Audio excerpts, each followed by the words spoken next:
Good day everyone. Ang masasabi ko lang po sa mga Pilipino, to all OFW, we should fight what is right, hindi po tayo matakot. Kasi we have freedom of speech. Ano bang silbi ng freedom of speech natin? Yeah, right? So we should follow and we should do what is right.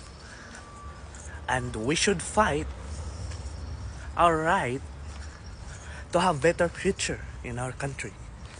Dapat atong suportaan unsa may tinuod o unsa may makatabang sa atong nasod para atong gobyerno makatagamtampod og ilang masubaybayan ang mga problema sa atong nasod ug makahinuktok sila ilang mga gipangbuhat nga dili maayo. Bye.